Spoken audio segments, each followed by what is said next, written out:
Hola, bienvenidos a una nueva emisión de la entrevista en France 24. En esta oportunidad vamos a ir a España y lo haremos para hablar sobre las violencias y los crímenes de odio hacia las personas LGBTIQ+. Crímenes que no son nada nuevo, lamentablemente, pero un hecho en particular volvió a traer a la superficie las agresiones LGBTI-fóbicas en este país europeos. Estamos hablando del asesinato del joven Samuel Lluís en una brutal golpiza por parte de un grupo de personas homo-odiantes que lo mataron mientras le gritaban maricón el pasado 3 de julio en la ciudad de La Coruña, en España. Si bien el crimen de Samuel no es en absoluto el único episodio de violencia homo-odiante que sucede en España en los últimos tiempos, el asesinato provocó que miles de personas salieran a las calles de varios países a lo largo del mundo para rechazar ese y otros ataques recientes hacia personas LGBTIQ+. Y para dialogar sobre este tema, saludamos ya mismo a Elizabeth Duval. Ella es escritora y filósofa, autora de varios libros como Después de los trans, Reina y también Excepción. Elizabeth Duval, muchísimas gracias por su presencia en France 24. Muchas gracias a vosotros, es un placer estar aquí. Bueno, Elizabeth, a Samuel lamentablemente lo mataron en un país que es considerado vanguardista en muchos aspectos, sobre todo en términos de inclusión, ¿no? LGBTIQ. España fue de hecho el tercer país de todo el mundo en aprobar, por ejemplo, el matrimonio igualitario. Hay al menos desde el exterior una imagen de una España inclusiva, diversa, amigable, diría yo de alguna manera. ¿Estábamos equivocados, Elizabeth? Yo creo que el hecho de que se hayan aprobado leyes que vayan a favor del colectivo LGTB de manera general no está reñido con que la violencia siga presente y con que sigan pudiendo existir crímenes de odio como aquel del cual ha sido víctima Samuel. Es decir, aunque se aprueben leyes que permitan el matrimonio igualitario, o se apruebe una ley trans, o se apruebe una ley contra la LGTBI-fobia, muchas veces tanto lo legal como lo social van por carriles o velocidades separadas. Con lo cual, simplemente lo que este asesinato nos dice es que hay todavía mucho por hacer, y aunque aparentemente en España, y yo creo que lo es, sea un país bastante tolerante, sigue habiendo personas que evidentemente no lo son y que son capaces de cometer brutalidades así.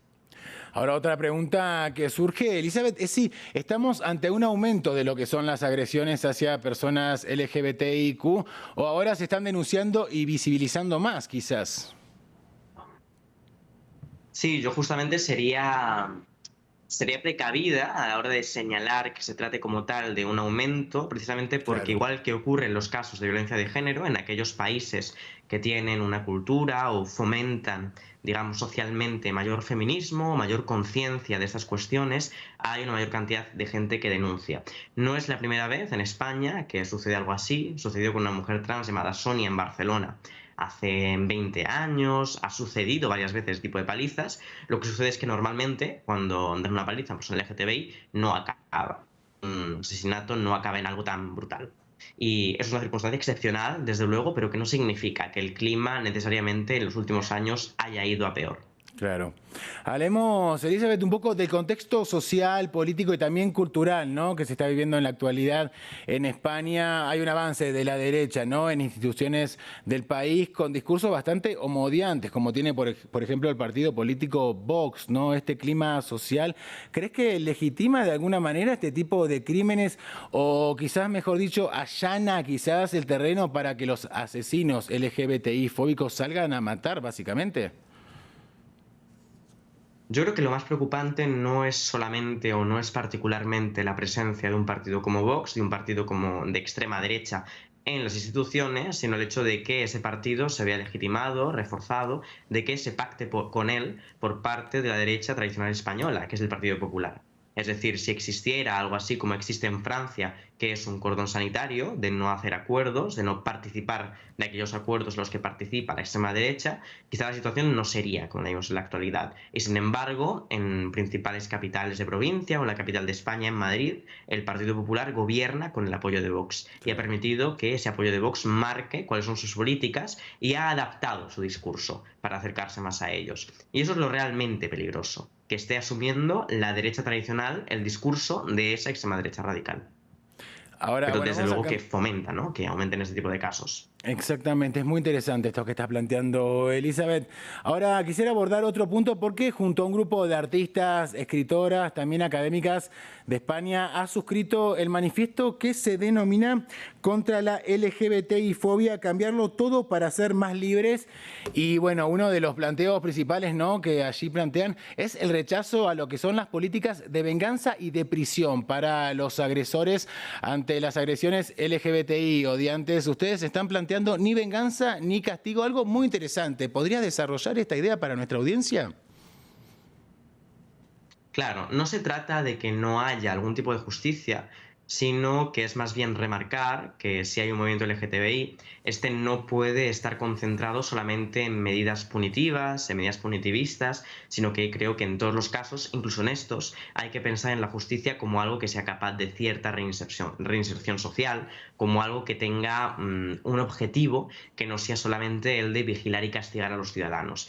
Y esto me parece importante, igual que es importante que en un momento en el cual en España, desde hace unos años, el movimiento feminista ha estado muy concentrado en la lucha contra violencia de género, contra violaciones, que ese movimiento feminista, por ejemplo, no derive simplemente en una voluntad de castigo, de incrementar las penas de prisión. Porque creo que lo que buscamos es una transformación social mucho más radical, es una transformación cultural mucho más radical, que vaya realmente a lo que es la raíz del problema y que no vaya simplemente a castigar a cuáles son sus consecuencias. No es simplemente poniendo en prisión a aquellos que han cometido estas atrocidades que se va a acabar la LGTBI-fobia o que se va a acabar el machismo. Hay que hacer una serie de políticas mucho más profundas. Ahora, Elizabeth, lo estoy pensando en este momento, ¿no? Pero es también importante que el movimiento feminista incluya a las personas trans, ¿no? Porque hay un sector, ¿no?, del feminismo que es bastante excluyente respecto de las personas trans.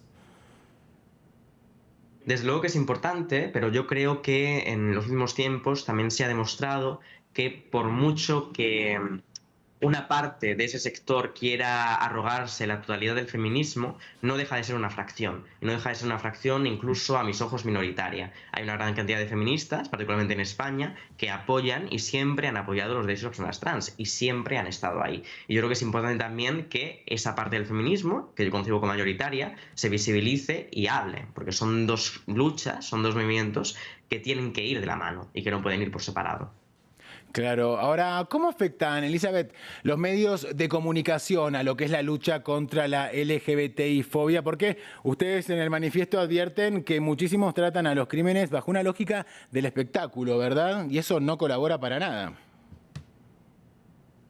No solamente una lógica del espectáculo, sino una lógica incluso morbosa, o en el caso concretamente de Samuel Luis, bajo una lógica que negaba que hubiera podido ser un asesinato homofóbico, simplemente porque decían que al no saber su identidad sexual realmente, como él no había dicho, no podía decirse que eso fuera porque él fuera gay. Cuando en el momento en el que asesinan a alguien a grito de maricón, cuando están apaleando a alguien, varias personas le dan una paliza por llamándole de esta manera, se trata también de que se percibe de cierta manera, se trata también de que nos atacan precisamente por quienes somos, por cómo nos manifestamos. Y es muy importante que los medios no corran la irresponsabilidad de mirar a otro lado. Y, por ejemplo, la labor de El País, con la portada del País semanal, marcando claramente cuál era la agenda contra la LGTBI-fobia, aquí en España ha sido bastante importante. Y eso no quita que desde otros medios, medios conservadores sobre todo, hayamos asistido a manifestaciones realmente lamentables.